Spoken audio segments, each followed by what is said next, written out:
Atos 17, a partir do versículo 16. 17 e 16.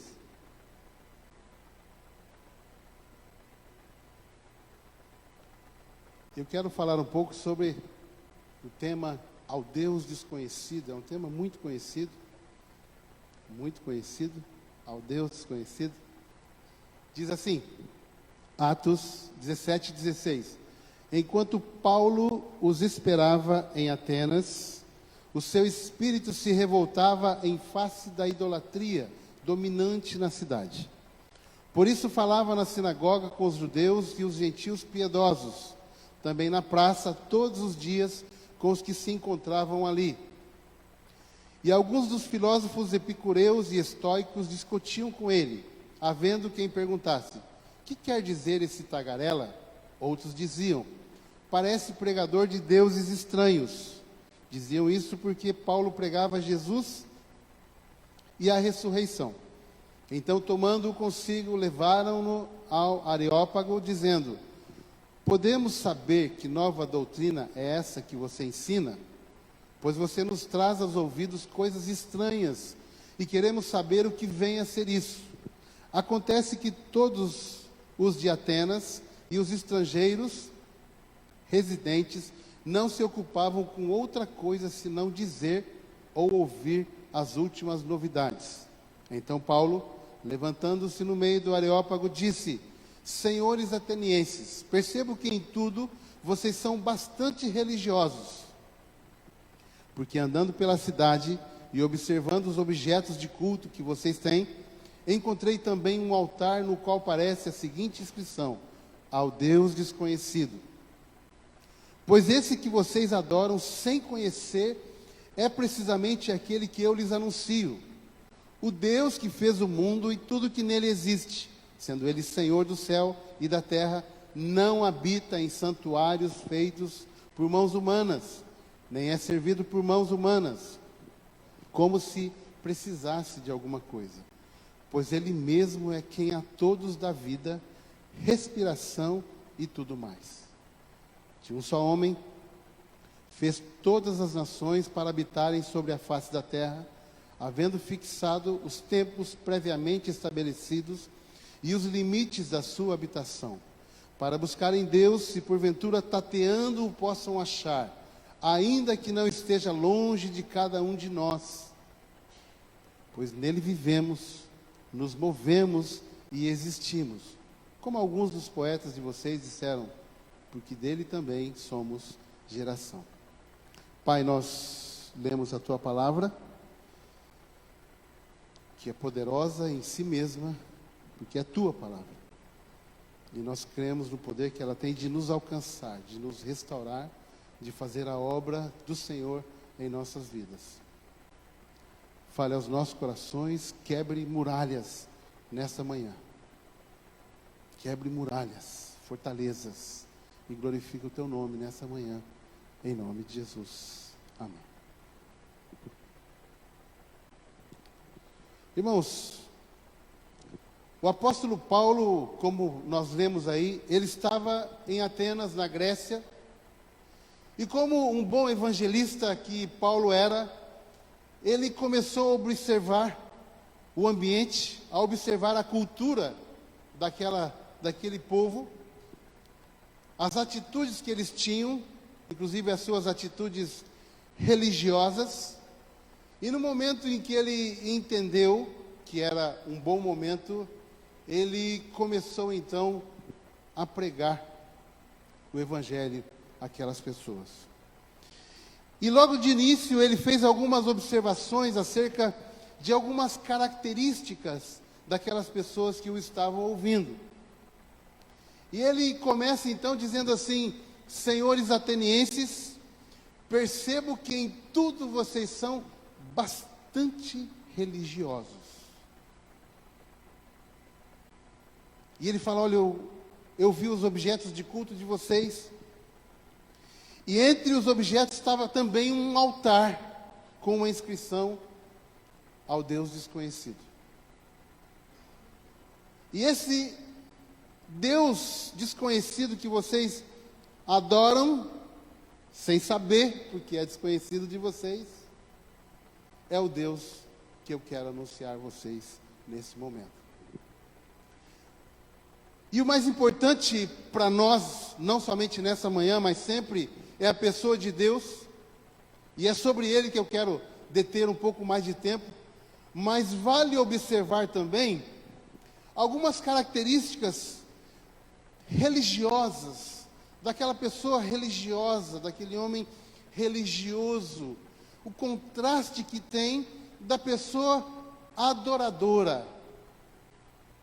Religioso, adorador. E é muito importante que essa diferença, ou essas diferenças, fiquem claras para nós. Porque quando nós, e aí eu não quero generalizar, mas eu creio que eu posso dizer que quando nós, de um modo geral, refletimos um pouco acerca de nós mesmos, das nossas posturas espirituais ou religiosas, nós chegamos à conclusão que todos nós temos em nós um pouco da religiosidade. Alguns muito pouco, outros mais, alguns demais.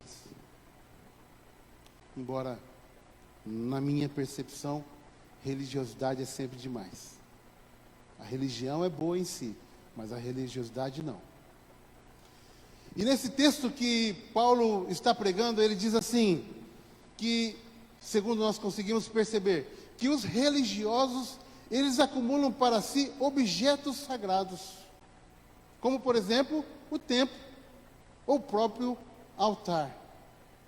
Mesmo que esses objetos não signifiquem nada, não tragam sentido algum para a vida prática, para a vida espiritual, é mais alguma coisa, é mais um utensílio, é mais um objeto, é mais uma ferramenta. O religioso, ele acumula para si, e às vezes pode ser o altar, que adora um Deus desconhecido, porque o religioso não conhece a Deus. A religiosidade não leva ao conhecimento de Deus.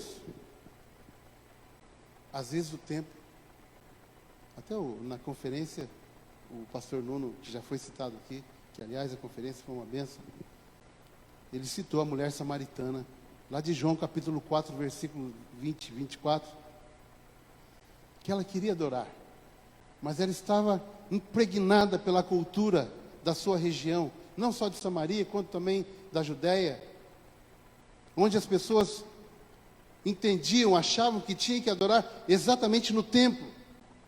E aqui nós não estamos tirando o valor do templo, o valor de estarmos reunidos como igreja, como comunidade. Mas é diferente que quando eu estou na minha casa, eu tenho que orar em direção do templo, utensílio.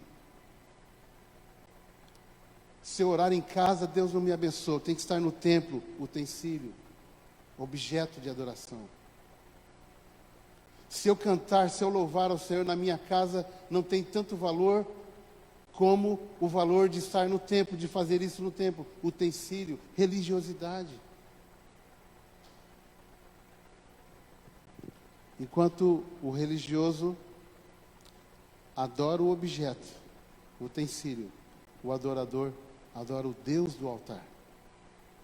Os religiosos consideram tudo aquilo que difere das suas convicções como tagarelice. No texto fica bem claro. Nós estamos falando da Grécia, a origem da filosofia como uma doutrina. Os poetas e os profetas, os filósofos ficavam ali conversando, e no texto que diz que eles estavam sempre atentos a tudo que era novo. Eles queriam saber, ouvir as novidades. A questão não é nós estarmos atentos ao que é novo. A questão é nós considerarmos tudo aquilo que difere da nossa concepção, do nosso jeito de ser, de fazer, como tagarelice, algo sem importância, algo que importuna, algo que incomoda. E pelo simples fato de que nós somos feitos diferentes. Deus nos criou diferentes. E vocês já me ouviram falar isso aqui à frente várias vezes. E não só eu, mas outras pessoas também. Nós temos as nossas diferenças. E é isso que nos faz bonitos. Nós temos a nossa beleza singular, peculiar, que Deus colocou para cada um de nós exatamente aquilo. Não há DNA igual ao nosso, igual ao meu, igual ao teu. Não há características que há em mim, em você, em qualquer pessoa do mundo. Então nós precisamos entender que a religiosidade fere. Nós queremos dar uma concepção a Deus, uma concepção sobre espiritualidade, sobre religião, e nós refutamos tudo aquilo que é diferente do que nós ouvimos até então. Percebe como isso é perigoso? E aí nós começamos a achar que isso é uma tagarelice, é alguém falando demais, é alguém falando algo diferente porque eu não concordo com aquilo. O religioso entende que isso é algo desnecessário, enquanto o adorador, ele reflete sobre a sua fé, sobre aquilo que ele ouve. O que isso tem a ver com a minha fé? O que isso que o pastor Léo está falando hoje de manhã tem a ver com a minha fé, com aquilo que a palavra de Deus diz, com as colunas da minha fé? Espera um pouquinho, eu preciso refletir. Ele pode estar um pouco errado, totalmente errado, mas ele pode estar certo. Vale a pena refletir. E de novo, cristianismo sem reflexão é um cristianismo vazio. Vazio. Nós precisamos refletir sobre aquilo que nós cremos. No entanto, Paulo continua na pregação e ele não queria mais falar sobre as características daquelas pessoas, sobre os seus ouvintes. O ponto principal da sua mensagem, e deve ser a nossa, é Deus. O cerne da mensagem de Cristo, a partir do momento em que ele venceu o diabo e as tentações no deserto, foi: o reino de Deus é chegado a vós. Essa era a mensagem dele. Essa era a mensagem principal que Cristo anunciava ininterruptamente. O reino de Deus é chegado a vós. Mateus capítulo 4, versículo 19, se não me engano. Não era o jeito que a minha congregação é, o jeito que eu oro, o jeito que eu canto, o jeito se eu bato palma, se eu não bato palma, se é isso, é aquilo. O reino de Deus é chegado a vós.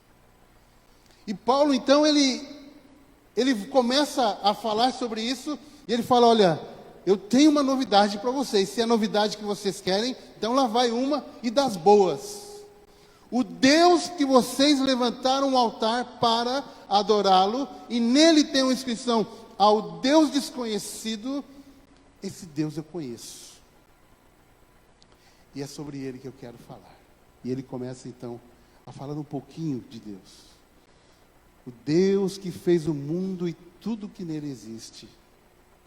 Segundo ele, Senhor do céu e da terra, ou seja, domínio, autoridade, não habita em santuários feitos por mãos humanas, nem é servido por mãos humanas, como se precisasse de alguma coisa, pois ele mesmo é quem dá a todos vida, respiração e tudo mais. Olha que mensagem maravilhosa.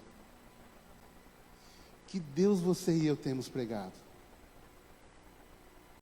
O Deus que exclui, o Deus que manda para o inferno, o Deus que é terrível, o Deus que despedaça, o Deus que se afasta,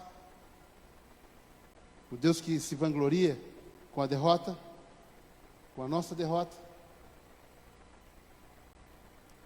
Ou você e eu temos pregado o Deus que dá vida, o Deus que dá a nossa respiração, não somente quando acordamos, obviamente, mas enquanto estamos dormindo.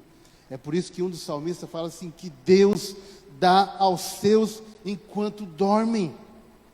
E Salomão, a Magna já citou aqui da sua riqueza e sabedoria, o homem mais sábio, ele disse que Deus cuida, que Deus trata, que Deus dá o suporte, inclusive para aquelas pessoas que não querem saber dele. Olha só, que Deus é esse? Sabia que eu creio que não, mas se você não quer saber de Deus, mesmo assim você recebe dele. Eu vou dar dois exemplos aqui, bem comuns: a chuva e o sol. A chuva e o sol, eles caem sobre o justo e sobre o injusto. Deus não faz acepção de pessoas. Há algumas coisas que são separadas. Isso se chama o sol, a chuva, o ar, a vida. É chamado teologicamente a graça geral. Todas as pessoas têm acesso, mas tem a graça especial. Esse é o relacionamento. É vida, é presença do Pai em nós, se comunicando com nós. E é disso que Paulo está falando. Paulo não está se importando em comunicar um Deus, embora ele fale da criação, um Deus que criou os céus e mar e etc., que tem domínio, simplesmente para eles saberem que Deus havia criado. Não era disso que se falava. Paulo estava dizendo que aquele Deus, que até então para eles era desconhecido, ele era o criador de todas as coisas. E mesmo sendo tão grande, tão poderoso, ele queria, ele se importava, ele desejava e deseja profundamente em se comunicar conosco, em se relacionar conosco. Deus Criador, ele tem o domínio sobre todas as coisas, nada foge do seu controle. E o que isso significa para nós? Que nossas vidas também estão nas suas mãos. Nunca houve, não há e não haverá força alguma nesse mundo ou no vindouro que possa derrotar Deus, que possa impedi-lo de fazer algo dentro do seu propósito. E essa palavra do apóstolo faz coro com a palavra de Isaías, de lá 43, versículo 13, que diz assim: ainda antes que houvesse dia, eu sou, falando sobre Deus. E não há quem possa livrar alguém das minhas mãos. Agindo eu, quem impedirá? Lembrar disso faz bem para as nossas almas. Lembrar disso faz bem para o nosso viver diário. Lembrar que as nossas vidas estão nas mãos de Deus e que não há, nunca houve, nem haverá alguém que possa derrotá-lo, enche o nosso coração de regozijo, de esperança, de fé, alimenta-nos. Amém? Paulo então, ele fala sobre esse Deus Criador.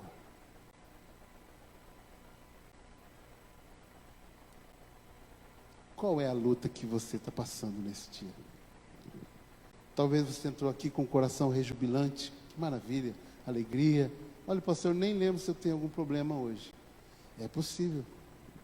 Glorifica a Deus nesse seu momento tão positivo, tão up. Glorifica a Deus nesse seu movimento, nesse seu dia tão especial, que você só tem motivos para rir, para se alegrar.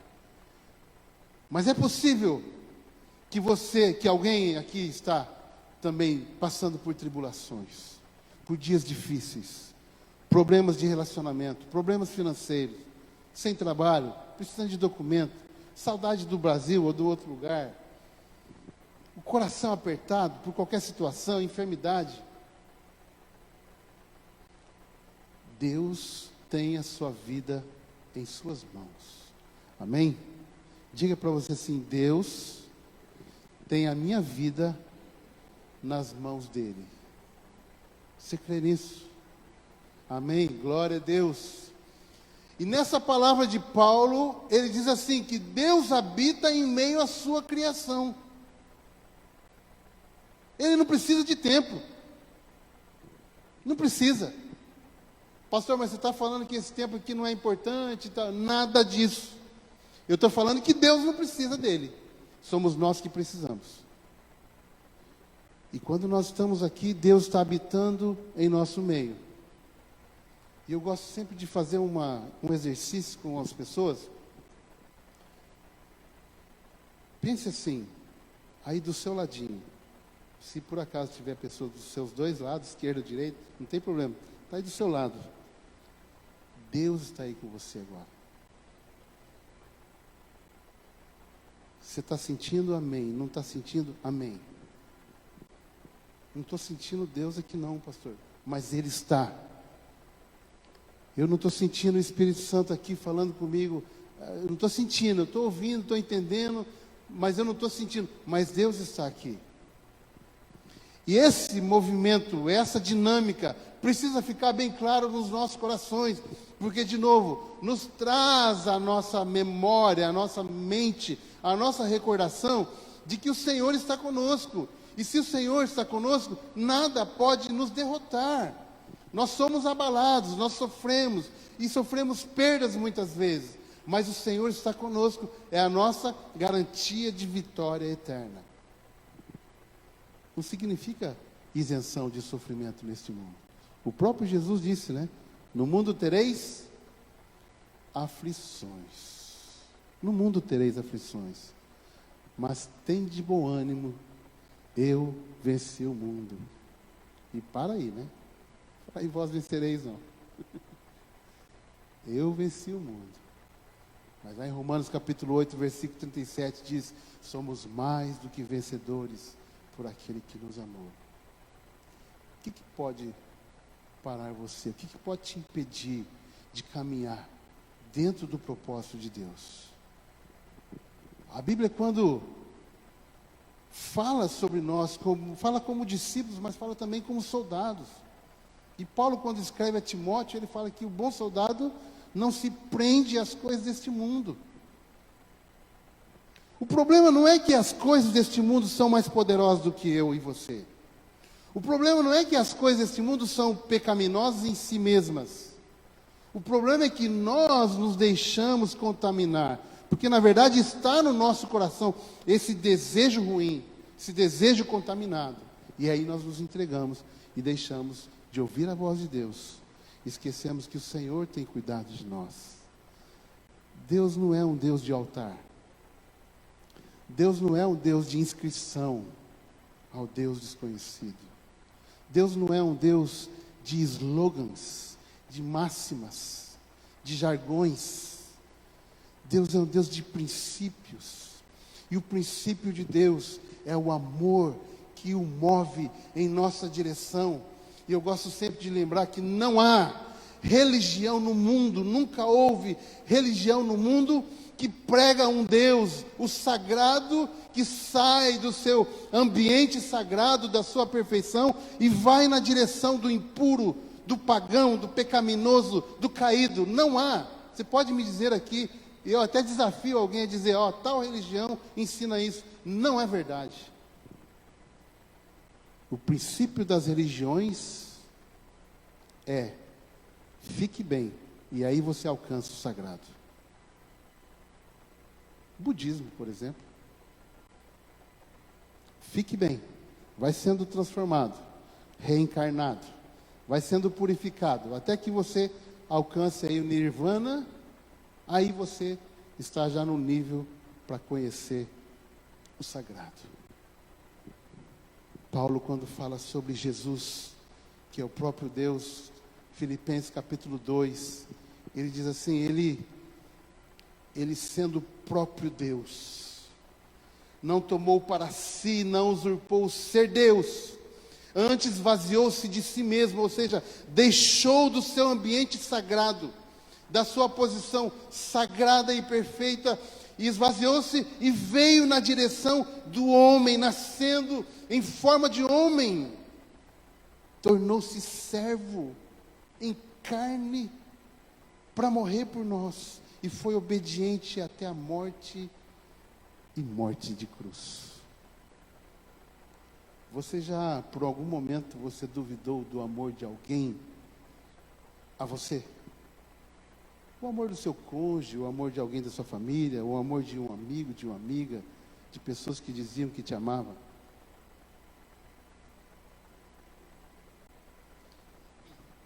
Em determinado momento da caminhada, você fala, não sei se essa pessoa me ama. Sabe por quê? Primeiro que nós entendemos errado acerca do amor. Nós achamos que amor é sentimento, né? Eu estou sentindo uma coisa gostosa aqui com relação a essa pessoa. E aí quando essa pessoa está brava comigo, ou me deixa bravo, eu já não sinto mais nada. O que eu vou sentir por você amanhã? Eu não sei. Depende do que você me fizer hoje. Percebe como é esse entendimento ele é relativo? Depende das circunstâncias. Se você me agradar hoje, eu te amo amanhã. Se não, não. Isso não é amor. Isso pode ser paixão, pode ser interesse, pode ser qualquer coisa, menos o amor. O conceito de amor, de reino de Deus, é uma decisão de escolha. É um empenho em fazer que a outra pessoa fique bem. Preste atenção. Não é o empenho de que você fique bem. Se você ama outra pessoa, você deve se empenhar para que a outra pessoa fique bem. E aí é onde nós caímos num problema muito sério, do nosso egoísmo. Porque o nosso egoísmo é o eu sentado no trono, querendo ser servido, querendo ficar bem, querendo ser agradado pelo outro. E essa é talvez a maior razão dos relacionamentos não funcionarem, de relacionamentos acabarem, de pessoas se afastarem. Eu contei aqui, eu vou repetir, acho que foi, já contei, foi uma vez só. Então, houve há muito tempo, no programa da televisão no Brasil, uma reportagem sobre, no Brasil a gente chama de andarilhos, né? Aquelas pessoas que saem andar pela rua, pelas rodovias e some, e nunca mais a família tem notícia, não sabe se morreu, se não morreu, e etc. E houve uma reportagem com essas pessoas, então os repórteres paravam essas pessoas e perguntavam: olha, vocês são de onde? Você está na rua, na estrada há quanto tempo? Não tem lugar para morar, não tem comida, não tem dinheiro. Alguns têm, a maioria não tem. Dorme no frio, dorme na chuva. Quanto tempo? 1 ano, 5 anos, 10 anos. Estou 20 anos na estrada. Está indo para onde? Sei lá, estou indo. E aí a pergunta crucial, no meu ponto de vista da matéria: por que você deixou a sua família? Por que você deixou a sua família? E sempre as respostas giravam em torno de um mau relacionamento. A gente brigava muito, a gente não se entendia, eu queria de um jeito, minha família queria do outro. Eu queria fazer assim, eles não aceitavam. Então, a leitura que eu fiz, tentando não julgar ou pré-julgar, é que na maioria daquelas pessoas, elas tinham problema de relacionamento. Pastor, mas você está julgando. E eu faço isso com tranquilidade, porque nós temos dificuldade de nos relacionar com as pessoas. Ou não? Quando a pessoa não faz aquilo que você quer, do jeito que você quer, você fica bonzinho e fica mais próximo dela. Ou você se afasta? Quantas pessoas que faziam parte do seu círculo de amizade hoje não fazem mais? Eu escrevo sobre isso no meu livro, né? O Caçador de Lágrimas. Às vezes as pessoas estão passando por um sofrimento e ela fala assim: por isso que fala mesmo que amigos é só na hora da bonança, quando está tudo bem. No sofrimento, todo mundo me abandonou. De fato, as pessoas gostam mais de estar com a gente quando está tudo bem. Estamos sorrindo, está rolando um churrasco ali, uma festa e etc. Mas, o que você e eu fizemos para essas pessoas que se afastaram antes do sofrimento chegar? Foi tudo bem? Ou será que a gente foi dando um chega para lá? Então eu convido no livro, e estou dizendo aqui também, né? Eu convido a você e eu fazer uma retrospectiva das pessoas que às vezes até gostaria de estar junto, mas por uma razão se afastaram. E às vezes nós erramos. E às vezes elas erraram. Mas e se elas erraram? Para que é o perdão? O perdão é para o erro. O perdão é para dizer, olha, estou aqui com você. Ah, mas eu chutei a sua canela, mas eu estou aqui com você. Mas eu não mereço. Eu sei que você não merece, eu também não mereço. Mas eu estou aqui com você. E é desse Deus que Paulo estava falando aos atenienses. Paulo não estava interessado em colocar mais uma imagem na mente deles. Paulo não estava mais interessado em levar algo a mais para que eles adorassem. Paulo estava interessado em comunicar um Deus que é uma pessoa, que é vivo, que se importa. Eu já contei que na minha conversão eu pensava assim, antes, né? A imagem que eu tinha de Deus era um Deus sentado num trono lá longe no céu, um velhinho de barba enorme, que é isso que se passa nos filmes e desenhos, né? Não. Deus não está longe. Aqui Paulo fala assim, olha, Ele habita entre nós. E é por isso que igreja não é ser igreja aqui no templo. Ser igreja é estar com Deus, e Deus estar conosco. Então é ser igreja no nosso trabalho, é ser igreja na rua, é ser igreja no ginásio, é ser igreja onde nós estivermos, a começar na nossa casa. Na nossa casa.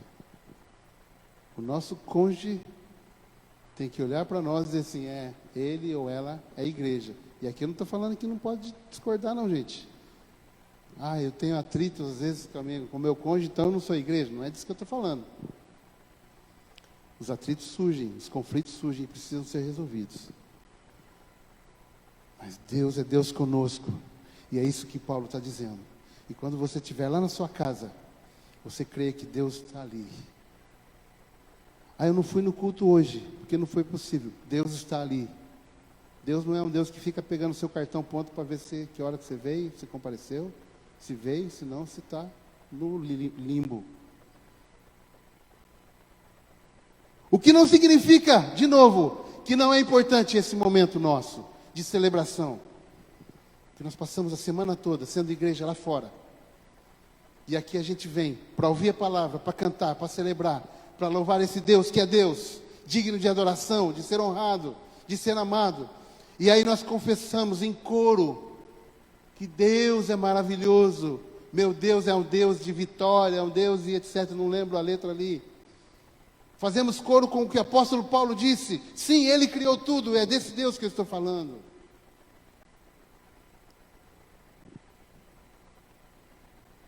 Deus habita em meio à sua criação, no céu. Nós não podemos construir casa, sabia disso? Sabe por quê? Porque Ele não precisa de uma. Deus não precisa de casa. Quando Ele mandou Davi orientar Salomão para construir o templo, pode olhar lá, desde 2 Samuel, o finalzinho ali, até o livro 1 Reis, que fala da construção do templo. Em nenhum momento Deus fala assim, olha, constrói o templo ali, porque eu vou habitar ali 24 horas por dia, e para ter acesso a mim eu tenho que estar ali. Não. Construa o templo em meu nome. Era o nome de Deus que era lembrado através do templo, que era celebrado. Não era a presença física de Deus ali.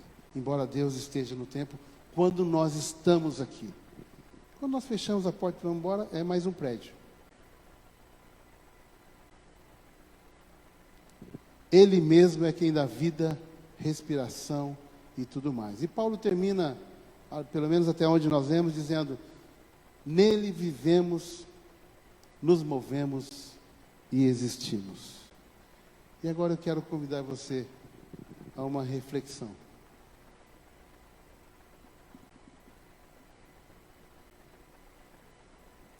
Como é que está a sua adoração a esse Deus, que para os atenienses daquela época era um Deus desconhecido?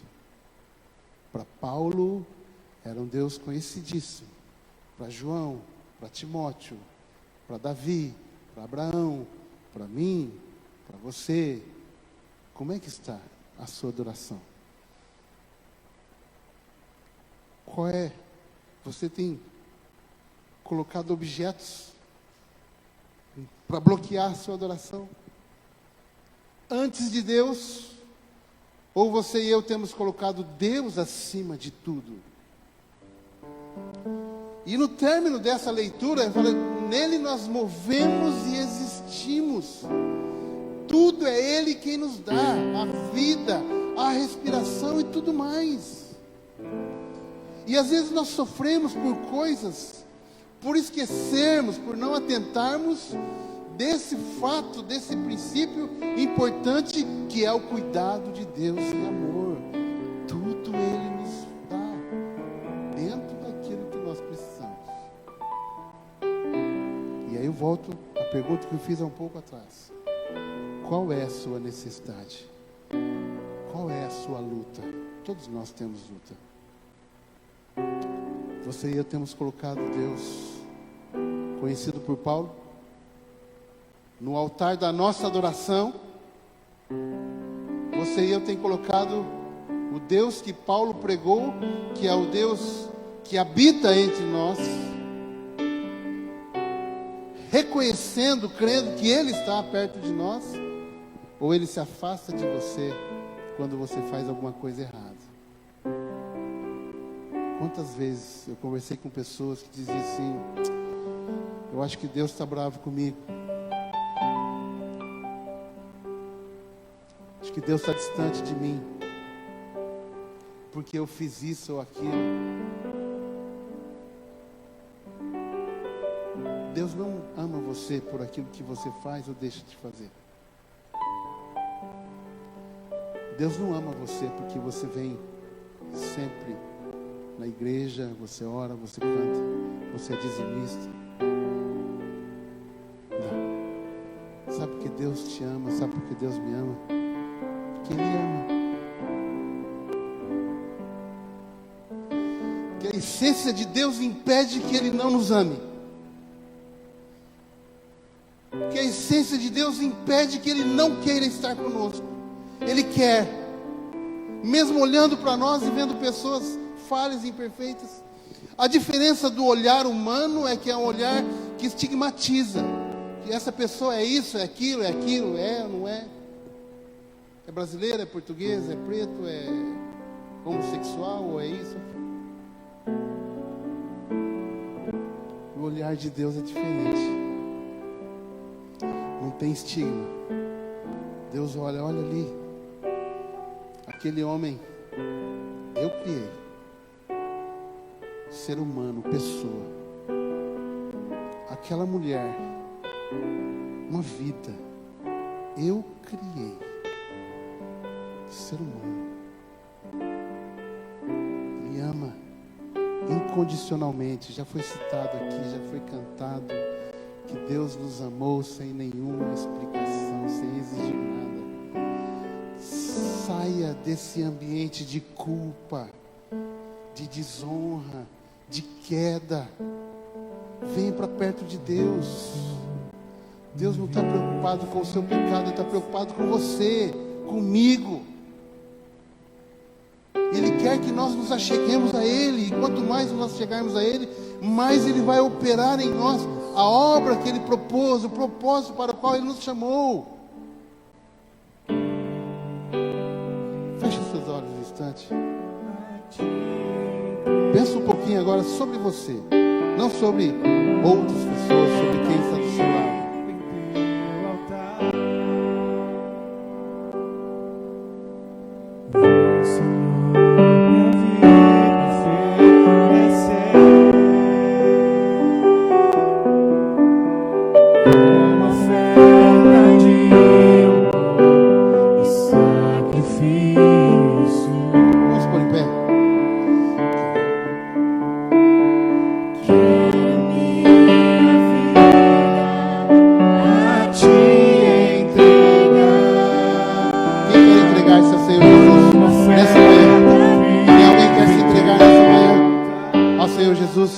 Você que até hoje você falou assim: eu acho que religião é muito chato, igreja não é para mim, então eu quero ficar distante de tudo isso. E você entendeu que Jesus ama você.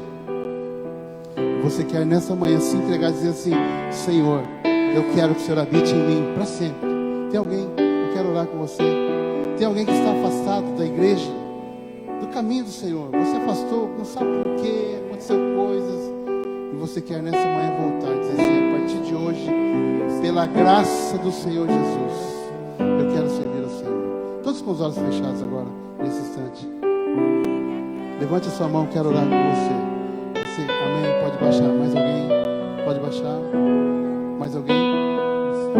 Você quer dizer assim: Senhor, a partir de hoje eu quero te servir, Senhor. Pode baixar. Mais alguém?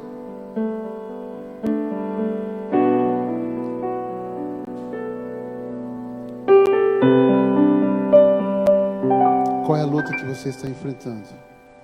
Deus está com você nessa hora. Coloque-se diante do Senhor, o Deus do altar. Pai, nós te agradecemos, Senhor, por essas vidas.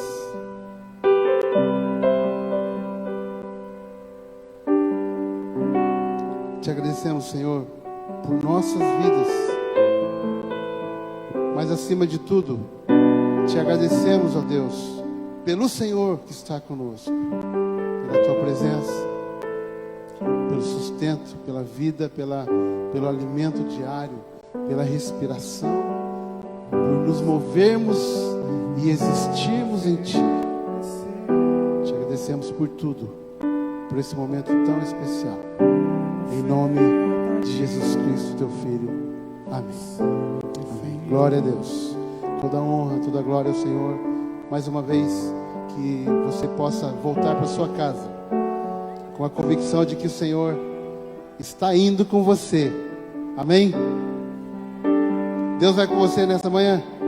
Amém? Ele não vai ficar aqui no templo. Ele vai no sentido da sua onipresença, né? Deus está presente em todos os lugares.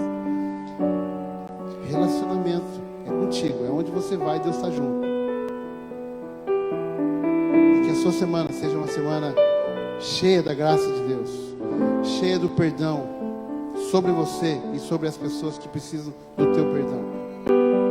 Que a semana seja uma semana em que você perceba Deus agindo na sua vida, e que você não desista do propósito, do chamado de Deus para a sua vida, nem hoje e nem nunca. Amém? Que a graça do nosso Senhor Jesus Cristo, que o amor de Deus, o nosso Pai, e as consolações do Espírito Santo seja com todos nós e com a Igreja de Cristo sobre a face da terra, hoje e sempre. Amém. Amém. Deus abençoe. Uma salva de palmas para esse Deus Todo-Poderoso. Aleluia. Ele é poderoso. Glória a Deus. Pode ir para vossas casas, de preferência a partir da última fila. Estamos aqui na terça-feira na oração às 20h30.